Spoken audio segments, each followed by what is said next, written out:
Welcome to the Sparky Coach podcast. This platform was built by Sparkies for Sparkies. We simply exist to make business owners more profitable, or businesses more profitable and more predictable. So we want to work with people that work hard because we love working hard too, that work smart because you got to be on top of the business, people that are kind because no one likes a dickhead. Am I right? People who want results because that's what we're here for, right? And people who want to be part of a like-minded community. So if you're interested in hearing more about the platform, please reach out and enjoy the podcast. All right, Sparky Coach Pod, Crow Dog featuring the Ford dog, the big dog back in the house. We've got our YouTube happening. Sorry, I was YouTubing. Sorry, so it's busy YouTubing. How are you? I'm good, mate. I'm good. How are you? This is my first pod in a while. I've been on a bit of a hiatus, so obviously a bit going on, and I've had mine on hold for a little bit, so it's good. But it's good to be back together. No, nice, nice. Good back in the house. So yeah, you have been. You're a busy person. How is all the Lockout and Live stuff going? It's been going good. We are hopefully about to launch. Waiting on insurance has been an absolute nightmare. It's like almost no one wants to insure us. I don't know. But I want to obviously do it all right. So I want to get the proper insurance in place, which then allows me to know how much I need to charge. So at the moment, I'm sort of stuck in a limbo land where we've got all the gear. We're just waiting on insurance companies to come back to us with like pricing, and it's like weird because you think an insurance company would be sending you a quote back the same day, and we've been waiting 4 weeks from like 3 different companies. Really? So I know because technically we're importing and then we become the manufacturer, so there's a lot of risk involved with us.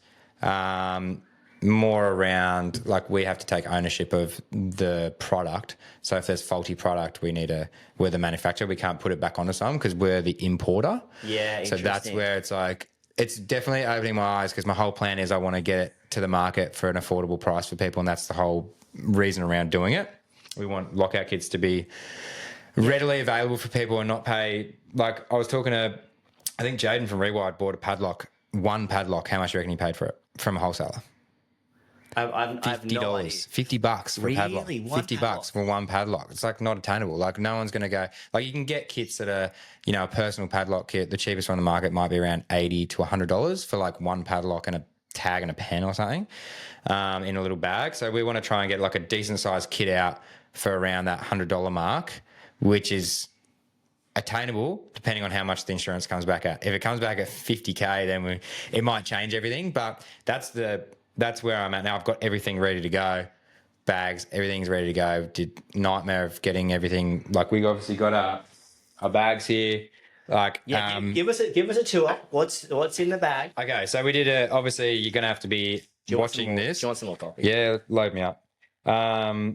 Now we got our own bags designed and made. This is like a canvas bag with pockets on the inside to house tags. We've got our own tags custom made with our own logos on them. We did these hasps that no one, I think I've found one similar in Australia, but these are really good, like a multi-gang hasp. So hopefully we'll be one of the only people in Australia with those on the market. We've done our own non-tooled locks. Maybe I'll hold them up and pass them to you, hey? Here you go. Here's a bit of a tour. And then, so they're all logoed on the other side if you turn it around. And then padlocks, we've got conductive and then we've got non-conductive as well. So they'll be certified on, like a lot of mining sites won't let you have steel shackle. So you need to have nylon shackle to make them non-conductive. So they will comply on commercial and mining sites. So we've got options for everything pretty much. And then there's heaps of different types of other lockouts and obviously the stickers that started it all. But it's been it's a whole nother business. Not something that I thought was going to turn into that. Made a couple of stickers and then it turned into a whole thing. But obviously, the amount of messages we get from people about it, like I wouldn't say there's a gap in the market, but there's definitely like a break in. I'll ask you this question: do you think a company should supply every employee with a personal locker kit, or do you reckon it's the same as a drill, or someone should provide their own? I got asked this question. Someone like a very similar question on Instagram this morning. Actually, I feel like anything disposable or used regularly should be provided by the employer. Like I feel like the employee. I mean, let's look holistically across your apprenticeship. You get $20, I think, a week tool allowance. So it's roughly, let's call it $4,000 across the course of your apprenticeship. I think you should, for that, have a good hand, like a basic hand tool set up, and the employer replaces suppliers and things that you cycle through. And Pliers, employer.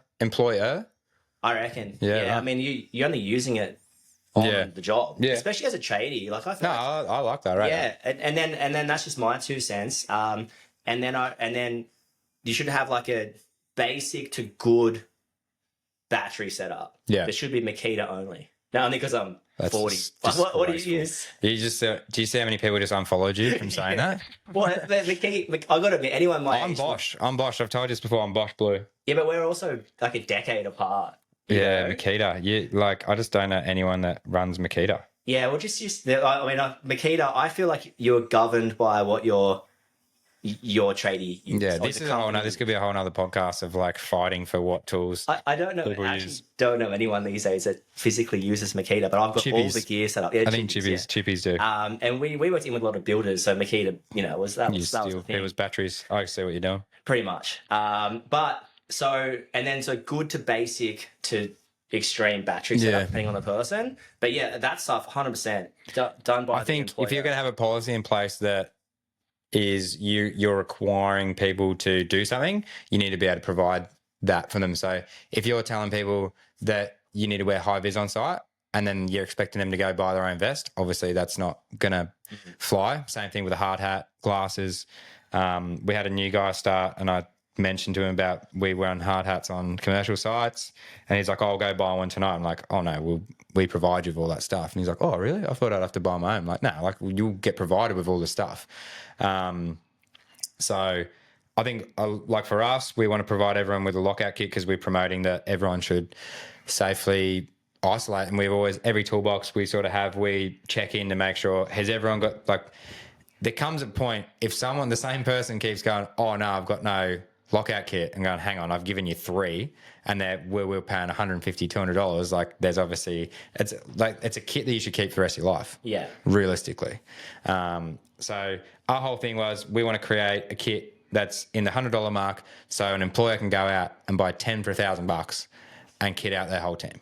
That's the whole plan behind it. We want we want the proceeds to go back into once we're set up, because there's a lot of costing to obviously set this up, build websites, do designs, do all those things, buy stock. Once we get to a point where there's money coming in and we've made profit, we want to put that back into the industry, marketing it, whether that's things like one thing I really want to do is go to sites and with a heap of lockout kits and hand them out to people and be able to give them away for free to apprentices. That's like the goal that I want to do. I want to be able to go to a commercial job site on the Goldie, roll in, see who here's got a lockout kit. I guarantee most people would say no, and I guarantee it's a policy that their workplace enforces, and most people probably don't have one, a personal kit, and then be able to hand them out on site. So That's so cool. I think the biggest thing that I've seen, and obviously I don't have an electrical business anymore, but I think I like the awareness you guys are bringing to it. Yeah. Like I think that's such a huge thing that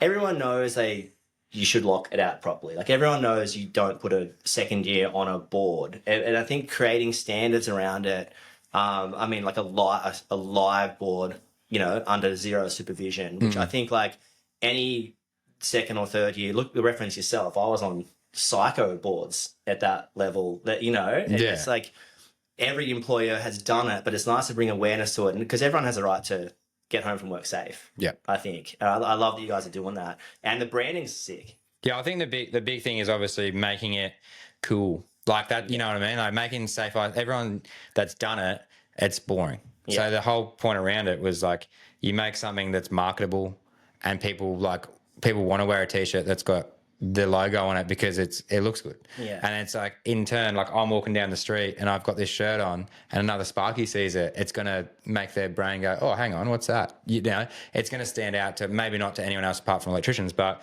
I think it's instead of just having, I don't know, one of the like Vault Safety or someone else that does it with a, what are they, you know, there's no one else doing it. I'm sure we've created something that's going to get rinsed by another company that's bigger and has all the market for it, which might be happening already. But that's why I wanted to try and move on it quick and get it rolling. And then I think we've got the support of people enough where if someone did try and take what we've done, it's going to be pretty obvious that they've ripped us off. Man, you guys have the support of the industry. What did my friend Joey say to me? He said Fordy is the Australian electrical industry. Oh, wow. Single-handedly, just shouldering, just head just blew up. Just wrangling it into the future, which is amazing. And you guys do great stuff, and you got street cred. And I think anyone with authenticity has street cred. You know, you guys give out a lot. And how does someone purchase a kit? Is that website? We're gonna be selling them online. So I want to be able to sell the kit. And I want to sell everything individually as well. So say if you buy a kit and you want 4 more locks, you'll be able to buy 4 more padlocks. So everything will be individually itemized on the website.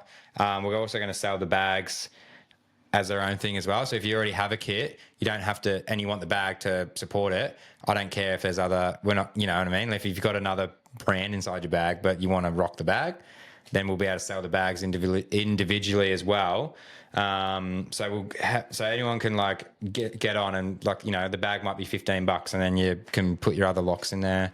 So that'd be good. That'd be on there. And then in talks now that they'll get stocked in C&W on their essential range, which means they'll be stocked across every store in Australia. Amazing. On the shelf. And C&W they've been good to work with for you guys? They've been really good. They've been really the way they run as well is like, obviously they're an Australian owned and operated wholesaler, which is the only one in Australia, them and Sheriff, who are owned by BG Group. What they do for the industry, and there's guys like Ryan Beach from C&W, who's the general manager for the whole of Australia, who I just did a podcast with him recently, which will come out soon in the next season. And what he's done for the industry is insane. Like they've built their own test boards that they drive around to, they rent out to all the stores in Australia and do training programs for free for apprentices, which is who else is doing that? What other wholesalers are doing that? Like, I don't want to come on here and just like big note them, but like, I'm not getting paid by them. I'm on it. Like I'm genuinely, I froth on them because what they're doing is what I want to, like what we do, you know what I mean? Like I'm not asking for money to promote them the same way I'm doing the other stuff we do, you know, like it genuinely, like what they're doing is great for the industry, and I want to be aligned with people like that. Yeah. Cool. And in Intel, like we've moved a lot of our business over to C&W because it's the same thing I believe in, and what they're doing for the industry is unreal.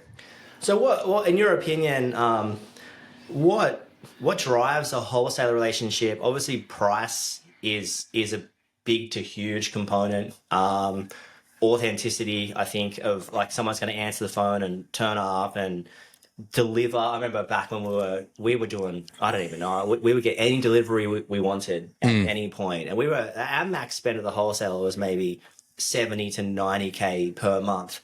Like we weren't by any means their biggest, but we were their most loyal, I think. But what is it for you? Is it like a cool young manager that's easy to get along with? Well, is it the service? Like, what are the couple of major components? I think it's got to be a mixture. Yeah. If you're just the cheapest price, it doesn't matter. So at our local branch in Ballina, we weren't a big spender there at all. They brought a new manager in who's same age as me. He's 30 and he's a good dude. And he's come in and to a company that was ran by someone a lot older. So he's come in and switched things up. And yeah, pretty much that relationship is a, you know, a big part. He's supported me a lot with all the other stuff I've done.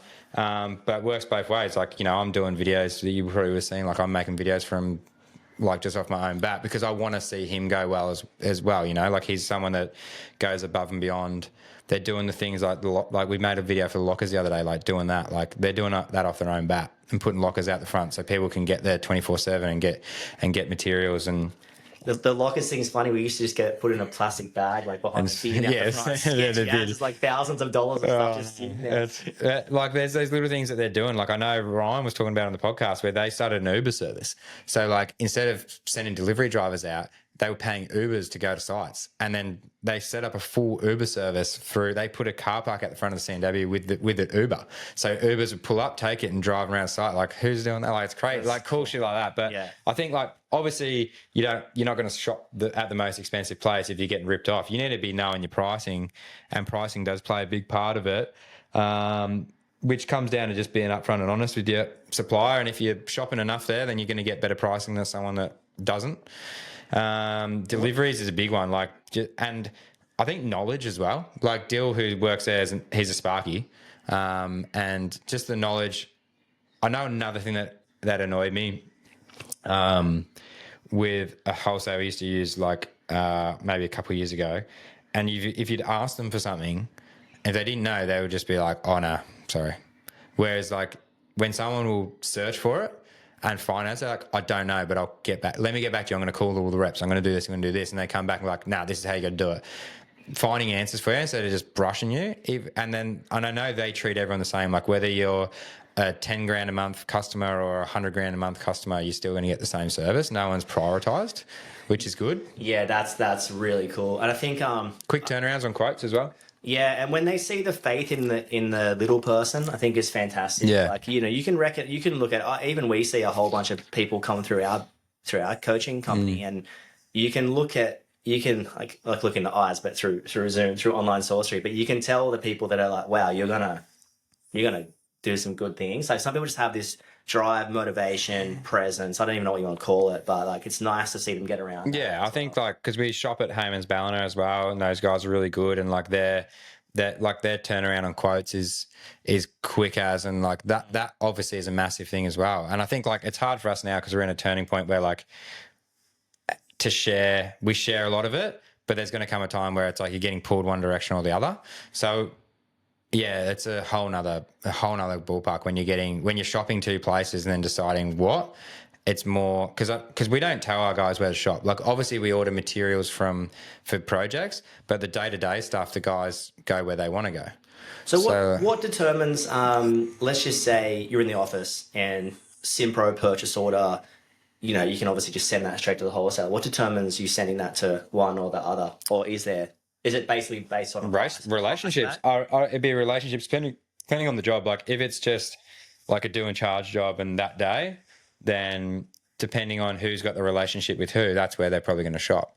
So like I know some of the guys like to shop at Hayman, some of the guys like to shop at C&W, and I think that's kind of it. Like we've obviously got accounts with L&H and stuff as well, but it's kind of, we don't set the rules like you have to shop here, which might seem crazy to some people, but if all your pricing is kind of on point everywhere and you got relationships, then I know what it's like when I would shop where I wanted to because I like the guys at Hayman's, so I went there and shopped with them.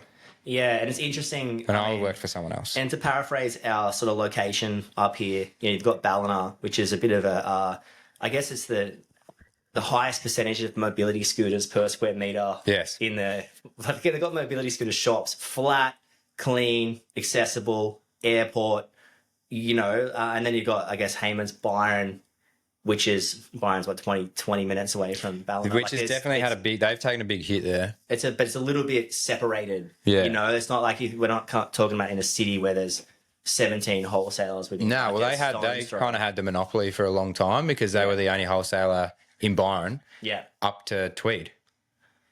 Where is the next one? Tweed. Yeah. Yeah. There's nothing in between.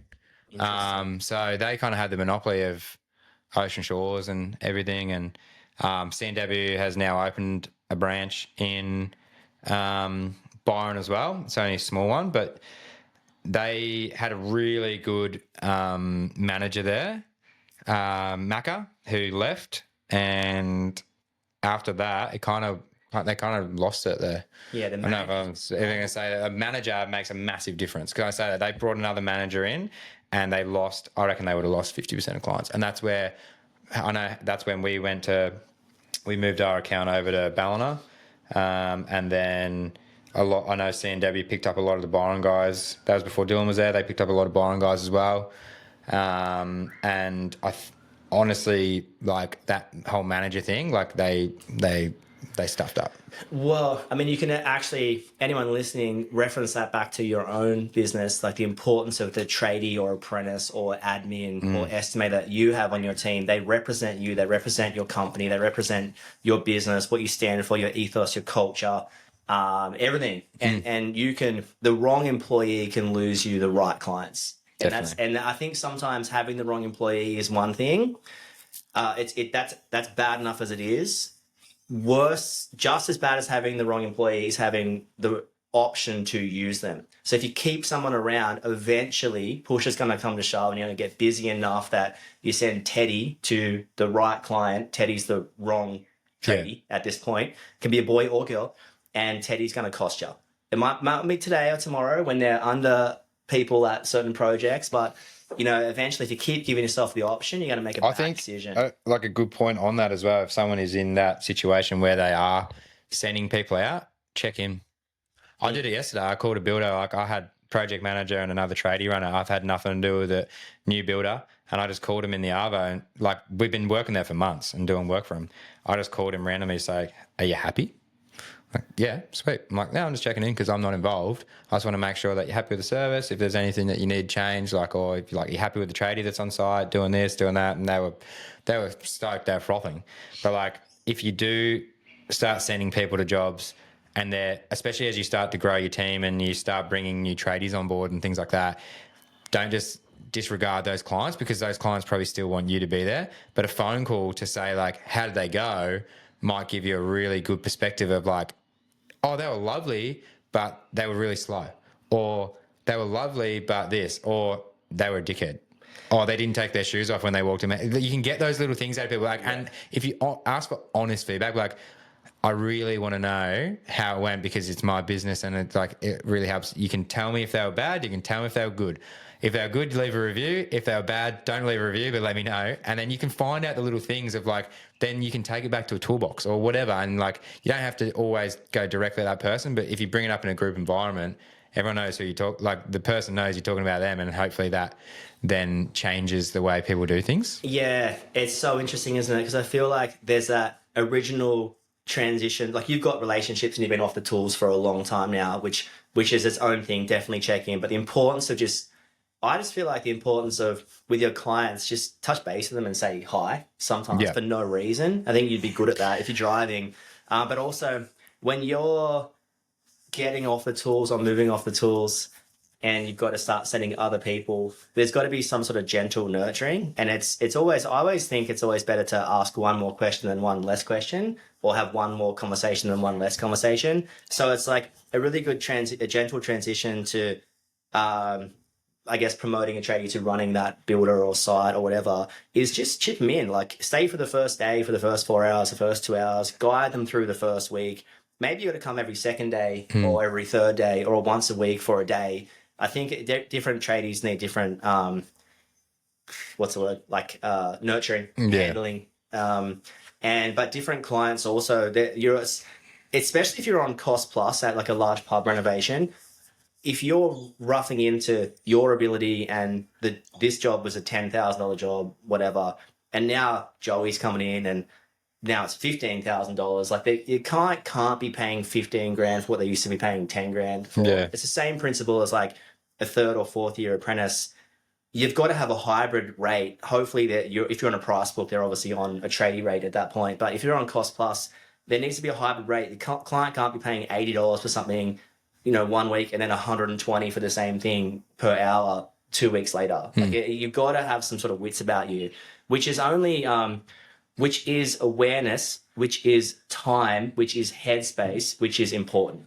So if you just run around like a crazy person, you might need some more office time. Yes. In my opinion. Hey, we didn't even write this down to talk about, but like award ceremony. You've been at the Masters Electricians? Yeah, we went up there as a guest. So we're not a member, but we went up there as a guest, and it was good. We get to see our friend Jaden, who was up for an award. Sadly, he didn't win he was up for Emerging Business of the Year, which he didn't get to take out. But it was interesting because we sort of sat down, and I was like, what do they don't give you any like criteria of it. And yeah, what is I mean, he's been around for what is an emerging business? I don't know. But I was trying to figure out, like, what do they judge it on as well? Because is it like someone that's grown quickly within the space of a year or two, or someone who's, because I was like, you know, in regards to like doing things for the industry and like promoting things and putting things out there, like Jaden's probably, I hadn't heard of any of the other electricians that were up for it. But then there's obviously no breakdown of the criteria of like what they were looking for. It's just like, oh, and this guy wins. So it would have been good to sort of know why they don't. I know at the NECA Awards they give you like a video of a project and they talk about it. So like when we're up for our awards, it's like New Age Electrical is up for Residential Project of the Year, and they give you a full like 2 or 3 minute video of your project of like explaining why. So then when you lose to someone that did a house, you know why. Yeah. Like so it's kind of different in that sense. But it was a really good night. It was cool. It was good to go to a different, being a NECA member, then going there, because I actually was at the conference as well, the Master Solutions conference for a couple of days. So it was good to see something different. What yeah, it's always interesting me, the awards. Not something I've ever personally got around. Like, what benefit do you see them playing in the industry? Like, is it just for the? Is it for the I think it's big. For socials? Yeah, I think it's big. Like the master electricians and NECA, it's probably a whole nother podcast in itself as well. Like the differences between them, and like NECA is probably more catered to tier 1 style contractors. There's still smaller guys like us, and then smaller again that are part of NECA and NECA members. I know there's some big changes going on. I think even Oliver Judd, who's one of the CEOs, is even stepping down, which is massive. I heard that the other day. I don't know if that's true or not. You heard it here first. We've got the scoop. But there's some big changes going on with NECA. I don't know if it's going to be good or bad, but for us, like when we won a safety award against Freedon and companies like that, which is huge. You know, tier 1 companies where they hire 20 people in their office to deal with safety, and we've won an award against them. Like, to us, that goes against your resume. When I go to a commercial job builder and we can say we won the New South Wales National Safety Award for the practices we put in place for our business, is huge. Like, you know, that, like, you got this guy here that doesn't put hard hats on his bloke, or you got this guy here who's won a National Safety Award. This site's we're pushing safety. Who are you going to go with? Like, if you're a bit more expensive, it might be the leverage to help you win jobs. Same thing with, like, we won Residential Project of the Year as well. Like, those things, it's huge. So why, like, you have that on your resume, even being, I know when we, I think you spoke about it where you said, if you nominate, you get put up. That's not the case. I don't know if that's the case with Master Electricians. With NECA, there was, for the Innovation Award that we won, there was 90 entrants into the Innovation Award just for New South Wales. Yeah, but my concern was always that the last coaching company I was working at, who shall remain nameless, would promote people to apply for it because everyone's a finalist. And Yeah, like, this thing's an actual joke. If everyone's a finalist, that might be different. That might be that's probably, NECA's not like that, but that might be what MEA is like. I'm not too sure, but yeah, because it just felt like there was. And then if you know that, like, this is my opinion, if you know that everyone's a finalist, that cheapens your finalist. You know, that cheapens your award. Yeah. I'd say like that. I think it's still good. Like, you know, if it cheapens it on your end, but still looks good on your website to have it on there that you're, you know, the electrician. You're still up against people. So, unless you're the only person that nominates himself, which I've heard a story about before. So that'd be nice. Because Tommy from Rylec is a big awards guy too, and I like it. Like, I'm coming around to it. It's not in my personality type to sort of promote like that, but I think it's good. I back it in. I think, like, anyone thinking about doing it, don't ever think that you're not worthy of putting something in, because honestly, the house that we were a finalist for Amari, the big project we did, the house that won. Sorry if you're listening to this, I don't think it was anywhere near the level that we had, but there might have been other things in play of like why they won it. It's not just like, oh, that's the biggest house, that's why they win. There's other things in play, like what made you get there? Like there's like the time frames or this or that. There's different parts that play things within the judging of why you would win the project. So it's not just like the biggest project wins. It's actually, there's like a lot of criteria to meet. So I think if you've got a good story around a job that you've done, and then there was, big time constraints or this or that, or like, people put like main switchboard upgrades in that had like all this psycho shit going on, and then like they win because there was so much happening. Yeah, that's love the main boards. So I think like it is a good thing to do. Like I think if you and it's such a great night. If you get through as a finalist and you go there, it's a good networking thing, meeting other people, doing that. It was cool. I got to meet some electricians that I knew through online but I hadn't met before, which was pretty cool. Also, yeah, got a little bit carried away, but that's what it's all there for. That happens, right? No, it's cool. I like the networking side of things. It's so important to be building those relationships with other electricians and business owners in general. Some people that have like, you see some dark times as a business owner, and you see some curveball like items come out, especially electrical, where you're operating a little bit, out of your comfort zone, pushing into that next tier, whatever that next tier is for you. You need to be able to call on people to ask questions that have been in that. And it's nice to help people too. Talking about pushing into that next tier, I put a post up on Insta yesterday about the top 5 items that I think are, affecting or ruining or our industry at this point. And I think one of them was not pricing properly, not knowing your numbers properly. Coaching companies make business ownership sounding glamorous and easy. Poor quality workmanship, which the photos in that speak for themselves. But I wrote one thing and I said, people throwing themselves outside of their comfort zone and seeing if they fall on their feet. I sent it to you before I posted it and you were like, well, that's sort of the story of New Age in a way, pushing yourself out of your comfort zone, always doing a job. Not always, I'd love to hear you talk about it, but doing jobs that are a little bit out of reach, or maybe you're saying yes and figuring it out later. And I was like, yeah, that's a good point. Like I started my business, I said yes to a lot of things that maybe from a coaching point of view, maybe someone would have advised me differently, but I fell on my feet, worked out all right. And some things I wish someone advised me against. That would have been nice. But talk to us about that sort of like, I don't know what you want to call it, saying yes and figuring out later, or, committing to something that is a little bit outside of your comfort zone. It was actually kind of funny. I was talking to Cam. I was on the phone to Cam yesterday talking about something completely different. Then I actually had a chat to him and brought it up about people that run a business that don't think too much about things and wing it, and they seem to do really well, because sometimes a decision may hold you back. Like trying to think you're doing the right decision might actually hold you back from doing something. Like thinking, like, say someone sends you the biggest project you've ever done is 20 grand, and someone sends you plans for a job that's 150 grand, and you go, oh, it's too big. Is it too big, or you just haven't done it before? Because how'd you get to that? So the fact, I think it's something like that. If you just think about it too much, you're going to stress yourself out and go, oh no, it's too big, I'm not gonna do it. But if you put the right things in place and you actually, maybe get a bit of help to price it or how you do it, send it off to even if you send it to someone like Clint from the estimating company that you had on, get someone else involved to help you. If you win that project, that might be your breaking point. As like, you obviously have to know there's things involved with like upfront costs of purchasing materials and those things, making sure you got enough bankroll to get you through a project that might be bigger than you used to. But if you can do it, and then you do a 150 grand project and you go, oh yeah, we nailed it.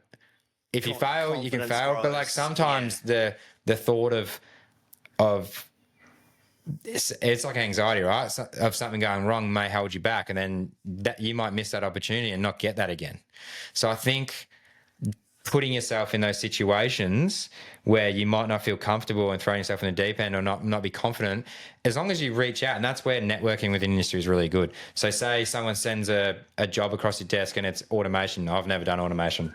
Send it away. Speak to someone like Tommy from Riley and get him involved. He'll price it for you. Then you just put his price in with your package. He's already done it where he can, even if you're not in the same state, he can still work remotely with you. and then you can still put yourself in that. You're getting help from someone that knows exactly what they're doing. Like you've really setting yourself up to like make that jump to the next level. Yeah. And I think like I've done it so many times where one of the first jobs we did was Betty's Burgers. I'd never done any automation ourselves, and it was all Dynalite, and I had no idea what I was doing. And I remember getting a quote from someone in Brisbane to do it, and I thought their quote was like they installed it and did it all.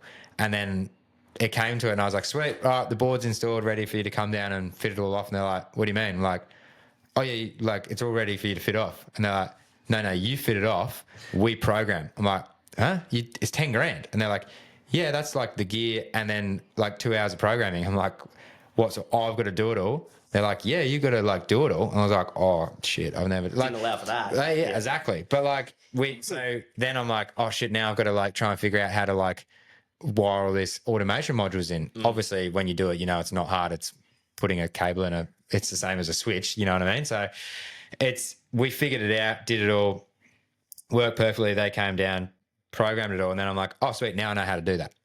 So, but if I would have looked at the plans and gone, Donald, I've never done that before. See you later. I'm not doing it. We've like, who knows? Like that job that I did then was like a 50 grand job when we first started the business, which is huge.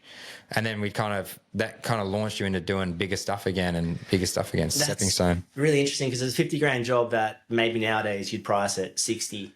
I would price it now, it'd be 100 grand probably. Yeah. And ironically, you would lose that job now to the person quoting 50. This is I'm sure someone lost it to us because we actually didn't lose money on anything. We did it right. That was like we cost analysis from the start. We always cost analyzed all our jobs. So I knew that we didn't lose money. But I was working like 16-hour days because there was only two of us at the time, and business partner at the time went over to America during the job. Classic. And then I was pulling guys in from my old company to come help me, and that's where Bagger came across, and he was coming after work and helping me. So like, you know, a bit of cash jobs here and there, and we did okay. But like I probably didn't track all my hours, and I was probably there like 18 hours a day. Yeah, one of the most underrated things you can do as a business owner is your time is, you know, this is interesting, but let's say you make 200 grand or 500 grand across the year. A business owner is not going to reverse engineer that back to 35 hours a week or 40 hours a week. Yeah. It's probably 60 or 70, 80 hours. You probably work 2 full-time jobs. So you can cover for so much. When you're on the tools, you can cover for so much shortcomings across pricing because you've got time, specifically if you've got no kids. This is interesting for me to talk about because I feel like on one hand, the whole industry goes up in arms about like let's say New Age price out at 100 grand now, the Betty's Burgers, and someone's at 50, and you're on the phone with the builder going like, there's no way someone can possibly be 50. That person's a moron. They don't know their numbers. But you've been that person coming through at 50, undercutting. And that's like, I'm going to say it's an important part of the journey, but like there's a part where you don't understand how much a 100 grand job costs because you've never physically completed one. Yeah. And then there's another point where I used to do a 100 grand job with my A team of 3 to 4. Now I've got my, A- team of the next 4 people in my company. Now the job's going to cost me 120, so I've got to price differently to suit, office expenses, renovation in the office, just all the kind of expenses that you get when you're running a business. More vans, more people, more money, more problems, which I think is a Mace song. But yeah, it's so interesting. So you got that whole thing. And then I think the big thing that I see a lot is who gave you the job? That because essentially like a 200 grand job, a 300 grand job, in a big job is just a bunch of little jobs put together like that. Essentially, if you can break down how you get to your 300 grand job, X for this main switchboard, X for the CCTV, X for the riser work, X for the submains, whatever. You can break it down into like jobs that stand alone you would be comfortable doing. 15 grand, 20 grand job, 30 grand job. It's just 10 of those put together.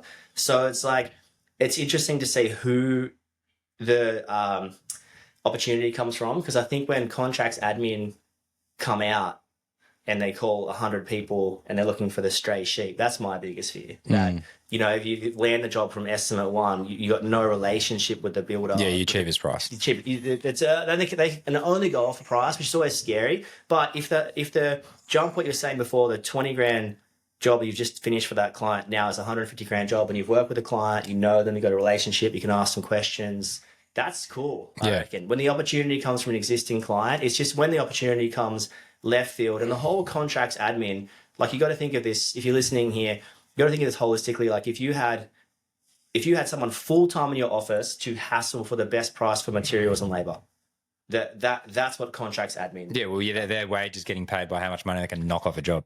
Yeah, so if they can get 10 quotes and they get 8 at 200 grand, one at 180 and one at 120, they're going 121. And Yeah. their salary just got paid for by them asking 10 people for quotes. Exactly. So it's off one sub-trade, one subcontractor. Yeah. So it's so interesting. But yeah, anything to add to someone? I would add to that in saying, like, to an extent of like throwing yourself in the deep end. Like, I'm not going to go and install a fucking substation or something when I don't know what I'm doing. But that's why I said leaning on people that know what they're doing. It's the same thing as like, I probably wouldn't, like, we haven't done much, like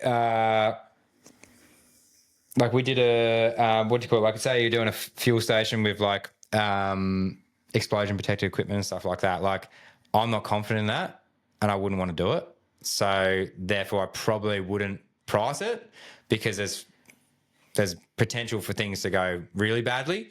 I did a lot of it when I was an apprentice. I worked in at Shell a lot. So I know what I'm doing, but I know I'd have to be heavily involved in something. I don't have the qualifications to do it. I don't want to rely on someone else to come be involved or try and do it. So I think like there's a level to how much you can wing it and put yourself in the right situations. Like you don't want to be doing something dangerous or something that could potentially blow up or kill someone or harm someone. So. Yeah, and it's interesting to see it from a coaching point of view, and I've been saying this a lot lately, that 1 or 2 bad jobs can ruin you for years. Yeah. And you just got to be aware of that. Like, I think you can't go out and do a 500 grand job if you don't have the capacity, if you're going to be using labor hire subcontractors, if you don't know how you landed at that 500 within reason. You know, if you just throw on like a dart at the dartboard, but there's actually no dartboard and you've actually, just cooped it. And I think you see a lot of people, the hardest part I see is people taking on large projects they can't handle. They get to the end of it, they've got to send a progress claim in, but there's no money left there's no progress left to claim, and they keep sending labour materials to a job and it sinks them, but they don't actually feel the ramifications of that till 6 months after, when the full wholesaler bill is due, when the ATO bill is due, when you've done your company tax, when you've done your personal tax. Like you can go 6 to 18 months without feeling severe ramifications, but then it'll all come to a hit and it's like, cool. So just be careful out there, whatever you're doing. But yeah, I think it's important to throw yourself in and figure out later within reason. Yes. There's within like reason. an asterisk. Yeah. On that. Within reason. Yeah. Don't do anything silly. Don't do anything silly. Now, what else is on our list here? Oh yeah, coming into the busy season of busy season of life, the only time there is a deadline throughout the whole year is Christmas in the trade sense. Like there's the only time that the industry shuts down, depending on what like you're doing. If you're doing schoolwork, it's probably not shutting down. If you're doing maintenance, like preventative maintenance and reactive maintenance, is probably a great time of year to be doing that stuff. Certain building sites roll straight over. It's my opinion that you want to look, the best clients are the ones that can give you work in January, is my opinion, because they can give you work all year round, commercial bakeries and just commercial sites and things like that, things that just manufacture nonstop. Christmas is a busy time of year for retail, a lot of people, and just because trade world, you can shut down, you might risk a whole bunch of loss. Like you might risk losing jobs and clients because camping with no reception. And I think it's important to roll through those seasons. Obviously, you learn a lot as a business owner coming through the seasons of January. The first couple, you might be cash poor. And I remember for me, I wasn't scheduling January properly. My goal is that by December 19, January's booked out. That's the goal. What advice do you have to someone coming into that Jan season? What have you learned? It's not Jan season, really. It's the December Jan season. Obviously, you want to have a big December to carry you through. Which is like kind of without a doubt going to happen anyway. Like if you're any trade, like deadlines make things busy, but you can only still do a capacity of work that's going to carry you through. Like realistically, if you look at it, it's like a month of that you're kind of floating through January. Like I think a big mistake people make when you have more crew is like shutting everyone down till like, oh yeah, I'm going away on holidays. Like no one's coming back until middle of Jan, which is kind of unrealistic in a way because like not everyone wants to take their holidays then either. It's good. Obviously you want people to take the holidays, but shutting the whole company down and then paying everyone annual leave is a big spend, right? Especially if you've got a big wages bill like we do. So like we obviously put it out there. A lot of people want to work through. We don't want to work through Christmas Day and things like that. But realistically, we'll shut down just before Christmas Eve and then come back on the 5th. And we've had like minimum half team come back at that time. Come back on the 5th. So important to I think that's so important to stay active because a lot of companies shut down, and I personally can't stand when it's like we're having a well-deserved break, and like what you're actually saying to your ideal clients is like, get stuffed, I'm tired, I'm having 2 weeks off. And the best clients, if the best clients are January clients, they can give you work throughout the whole year. You want them. Yeah. Like you can miss some huge opportunities, and you see people try and shut teams of 5 to 10 down or 1 to 2 down. I'm like, someone's got to stay active. And if you are going away, you don't have to advertise it, because a great client will look at it and be like, oh, Fordy has worked really hard this year. Now he's away with the family. Like, I won't bother him. I'll bother someone else. And if the person they bother is really good and runs a good operation, you'll lose that client. I think a big thing as well is structuring the early January works. Say, if you know you're going to be busy in December, have an open conversation. Everyone will say, Christmas, I need it done for Christmas. Like, really, it's like 7 days. From like Christmas Eve to like the 5th or whatever. People don't want you at their house then anyway. So if there's jobs coming in, instead of just saying, oh, we're too busy before Christmas, we can't do it, try and schedule those for the first week back in Jan and being like, look, we're not stopping. We're stopping for the public holiday. That's the best way of putting it. You just say, we're stopping for the public holidays and we're back. I can fit you in on the 5th of Jan. And then start scheduling January out at the start of December. Yeah. And then instead of just flicking work away, people were like, most people are sweet with it. And then they go, oh, the first week of January, because the problem we had was builders, we're doing a lot of building work. Builders don't come back till like the middle of Jan. And then they still come back and then they're like, oh, actually, yeah, we might have another week off. We had that with so many projects. I had all these guys back because no one want to take holidays. They want to go through the year. And then all the job sites were like, oh no, we're not opening them up. We were lucky we had a commercial site that opened back up on the 5th and we loaded it up. Whereas all the houses, they said they were coming back and they didn't for like another week.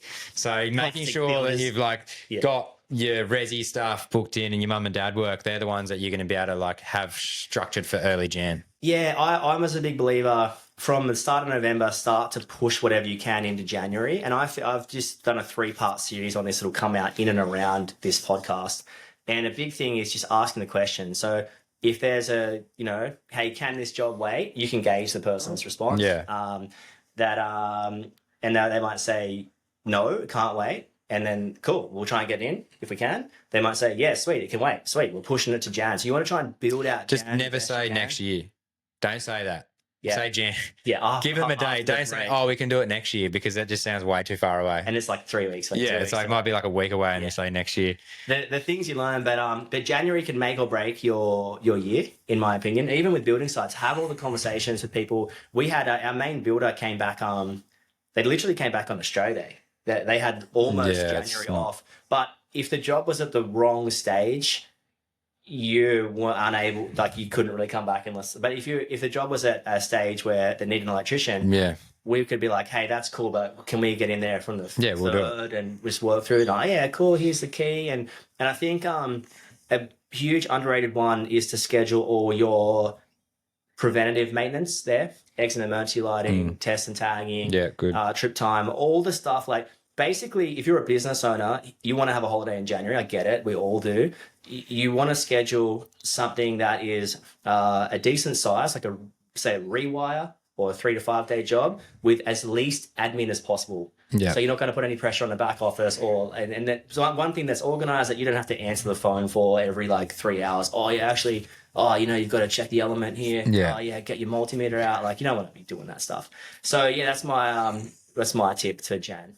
I know I can chase payment before Christmas, because if you let it roll into that, you ain't getting that till like mid-Jan. Yeah, it should put pressure on your admin. If you're unable to send weekly invoices at the latest, something's wrong. I think like coming in December, you want to be trying to knock them every day. Like for the smaller jobs, get it out that day. Because do most people do close of day payment terms? Oh, I mean, that's what we do same day payment terms for as long as it's obviously not a builder sets their own terms. We're trying to get builders onto like 14-day terms, like some of them are. Most of them still want 30 days, but then that's like a strict okay, well that's if you're setting 30 days, it needs to be paid at 30 days. Yeah. It's at 30 days from end of. Because like some guys are just say they're paying you 30 days and then they pay you 3 months later, which is not obviously great. But I think like with that, if you can be chasing before, if you let it go into the last month, like don't let anything overdue needs to be got before Christmas. Yeah, because you don't let that run in the next year. 22nd, you're going to get that on the 22nd of Jan. Probably because people will just write it out. They're like, oh, they probably shut down anyway, and they'll use it as an interest-free loan. But that's a good tip.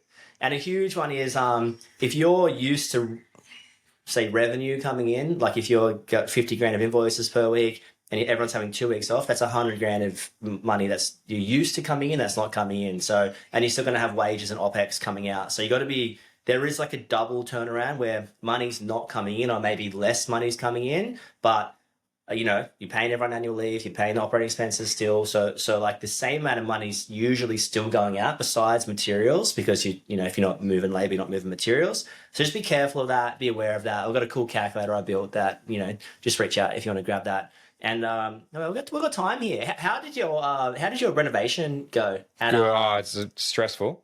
It has been stressful. It's been You in? We're in. We moved in yesterday. Was it yesterday? Wednesday? Yeah, we moved in yesterday, I think, or 2 days ago. So yeah, it's been a pretty long. It's been long, but also quick. Like we're in, but it's like when you move house and everything's in boxes and it's a bit of a shit show. It is like that. It'll probably be like that for a while. Yeah, it's been hard. Hey, it's like but I don't think you underestimate how hard trying to organise something because we didn't really we had a builder, but we were the builder, if you know what I mean. Like, owner builder. We organised everything, so I'd probably nightmare client because we didn't really have any plans or anything. And you go off and it's just like, yeah, do this, do that, which obviously then blows the budget as well. Yeah. But yeah, I guess for some of the things were like getting estimates that then ended up doubling is happened a lot. But then just like people saying they're going to rock up when they don't is also a big one. I think that's a massive thing that people underestimate. If you tell a client you're coming, you need to be there. Like we had one, I'm not going to know, like one of the trades, it was only a small job.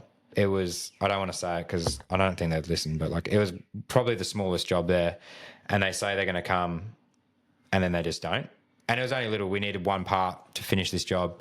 And they're like, yeah, so-and-so's on their way. And then they didn't come. Oh, so-and-so's on their way. Didn't come. So-and-so's on their way. They're coming now. And they're like for like 4 days. I'm like, dude, are you coming or not? I need this done, sorted. And then there's another one that's sort of same thing. Like, and there's like those little things. Like to them, it probably doesn't seem like a big deal because it wasn't like, it's the end of the world. But it's like, if someone says they're coming, just fucking turn up. Especially if the job is on what's called in a building sense the critical pathway. Like if this has to get done for the next thing to get done. So the great example there is rough in, because without rough in we can't put insulation and sheet. So a lot of times electrically, a lot of the stuff you do is on the critical pathway. Like is the power on? Has the rough in been completed? Has the cutout been completed prior to paint? Has the fit has been tested and commissioned prior to move in? So a lot of electrical, you are on the critical pathway. So for you to go back 2 days and not be there or to let someone down is actually detrimental to other trades doing their job. Yeah. Without roughing in the bathroom, they can't waterproof or they can't sheet or they can't tile or all this kind of stuff that they can't do because you haven't done your job, or even disconnected things. So if you've got like I think one thing, and we were talking sort of off air, one thing, we've been through a duplex renovation and a pretty major house renovation. It just how how it feels to get a variation bill that you weren't expecting, to get a blowout that you weren't expecting, to get an unforeseen item that you weren't expecting, to deal with average staff members. It kind of shows you, like, as a business owner, it's very easy to get annoyed at the client. Like, oh, that's a 10 grand extra. I remember we got a 10 grand bill here with just like labor and materials, 10 grand. Like, what is this even for? I didn't approve this. And the worst thing is we paid it, but I'm like, I don't even know what it is. And I don't want to name the trade, but it was like, it just highlights the importance of processes, variations, weekly invoices, upfront, honest communication. Don't just go and add 1,000 things and then send a bill. Like, the client's got to be made aware, hey, this is a $10,000 variation. Are you sure? Oh, yeah, cool. Like, you're actually physically spending someone's money. And I think one of the greatest things you can do as a business owner is do a renovation and see how it feels to get a 20 grand kitchen quote go to 30, or like a 5 grand electrical quote go to 10, or a 5 grand plumbing quote go to 15. Like, you feel that and you're like, this sucks. Or your wife and kids are waiting at home at 7 a.m. for, the plumber that doesn't show up. Like, you got to feel that pain, because once you know how annoying it is, you won't do it. Oh yeah, definitely. My renovation rant over. Yeah, I think that's it. And like, the good thing as well is, like, if you do that and the builder's dealing with everyone else that doesn't do it, then it just makes you look even better. Yeah. And it solidifies you to be like, oh, none of my other trades send me anything to do with variations, but the Sparky's got a whole process, which makes it easier for them to then get them signed off. Why would they ever not use you? When, like, I know what it's like dealing with the other trades, like, especially around here, like tilers, plasterers, painters are like hard to come by. So they kind of have the monopoly and they can just do whatever they want because there's not many of them. Especially if the so like, whereas Sparkies, there's that many Sparkies. Like, I feel like we get a rap of like, I need you here now. I'm like, hang on, what's happened? Like, oh, the painter changed their schedule, so now everything else has changed. Whereas, like, if I was called a builder and said, hey mate, yeah, we can't rough him when you asked us to, they'd be like, I'll just get someone else. Like, that's like, you'd hope that they wouldn't, but like, it's almost like that. Like, that we're kind of held to timeframes and stuff, but the other trades kind of do whatever they want.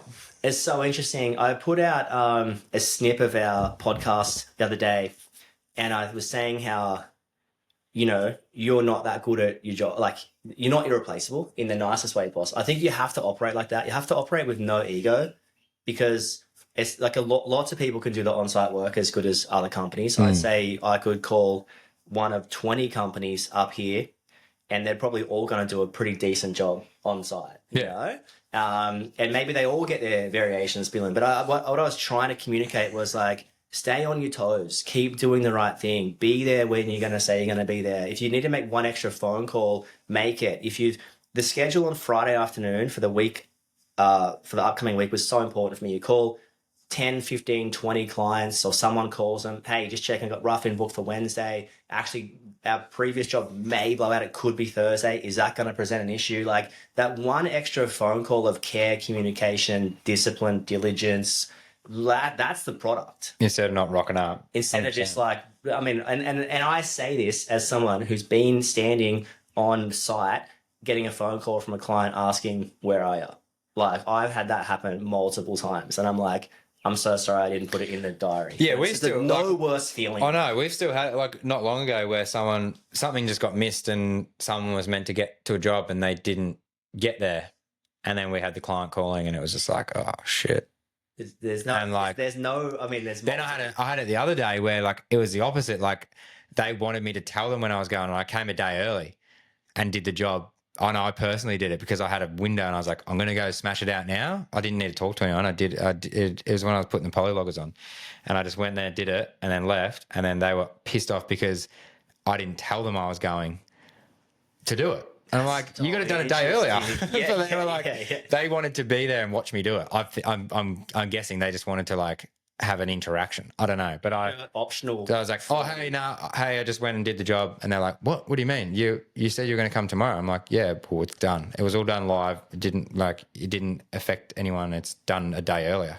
And they were like pissed off about it. So what's your advice there? Because would you just make, if you had that time again, would you just make the one extra phone call and be like, I'm coming now? Or I got a good window, is it okay? What would you say? Or would you just do the same thing again? I kind of did it because I just needed to get in and out, and I knew if I told them, I was kind of a person that would have come out and then been talking and stuff. That's why I kind of just did it. I didn't think there was any need to do it. With someone else, like most people, like you just probably just, I think obviously people just want to know what's going on. It was in a big complex, so like there's like 8 clients, so it was kind of like, what am I going to tell 8 people? Or just go and do the job and then leave, and it was like a 10-minute job. Yeah, that's so interesting. But yeah. I think getting punished for doing the right thing. Yeah, and wherever you're listening, just keep doing the right thing. Like one of the most underrated things in business is if you just keep doing the right thing. Yeah, don't rock up early. Yeah, don't rock up on time or early. Yeah. If you're on time, you're late. If you're early, you're late. Yeah. Somehow, if you're early, you're wrong. Yeah. Don't rock up too early to a rough end. You stitch your numbers up. Yeah. And then final sort of wrap up. Like what anything you want to communicate to the people that we've said that you sort of missed, or you've got something on your heart or mind? No, just buy our Lockout kits when they come out. Is that a full plug? Yeah, yes. I think the thing with it is going to be what's different. Like if we want to tie back into that right now, what's different about it is like you're supporting the industry with it, because it is going to be benefiting the industry, what we're doing. It doesn't mean I'm going to sell them all and then go be driving around in a Lambo. And there's probably other big companies that do stuff like that, but like we want to keep it tight, we want to keep it small, we want to be able to get these things affordable for people, so it keeps raising awareness. If you do listen to this and you don't safely isolate, please do it. Buy some stickers, it helps raise awareness around as well. If you do lock out something, tag us, tag Lockout and Live on Instagram, because the more we share it, the more it makes people do it, and that's what helps also build the community around it. I think the more people doing the right thing, it just shows you as an employer, if you're listening to this, that you're doing the right thing. And then no one wants one of their workers. How bad would it be if one of your workers electrocuted themselves? How fucked up would that be? Man, someone got seriously hurt. I was really fortunate to have no one get seriously hurt ever. And it would just be the worst feeling. On this, I had I don't want to bust into names, because reality is it could have happened to anyone. Someone a couple of years ago fell off a roof, and I think they shattered their pelvis and like fractured, like bad, multiple broken things and bad, like in hospital. And the business owner was fortunate enough to have been doing a lot of the right things. No one's perfect, but doing a lot of the right things. And WorkCover actually came in to bat for them, going like, no, we can see you're physically trying. And in this case, I think they fell off doing an aerial maybe or something from like a story and a half and crashed onto like a concrete driveway. And just talking to the business owner at that time, who had done a lot of the right things, I would say, he was low. Like, I don't know if depressed is the right word, but incredibly low. And I was contacting him a lot, making sure he was, are you feeling okay? Like and that's with someone who's trying. So what I'm trying to say, if you go out and flatly do something illegal, and which is not locking out, or send an apprentice to a job and not lock something out, and something happens, you have to live with that. And it's not even the worst part. It is you're affecting someone else's health and safety. Yeah. Which is, and everyone has a right. Everyone has a right. I don't think anyone's going to argue with this. Everyone has a right to return to work safely to their wife and kids, or to their partner and kids, or whatever. Like, that's cool. So I love what you guys are doing, and I love the fact that, like, I don't even know if you're making money or not. I don't care. Like, if you're doing something good, you should be paid accordingly to that. And I think what you're doing is amazing for the industry, and I think the safer everyone gets, the better they get, and support those that support the industry. Yeah, well, you got to lead by example. So buy your Lockout kits. Ideally, the plan is that people can be able to afford them for the whole team. I'd love to see that. If people buy 5 and then give them out to their team, like, lead by example, put the policies in place. If you don't have a lockout procedure, or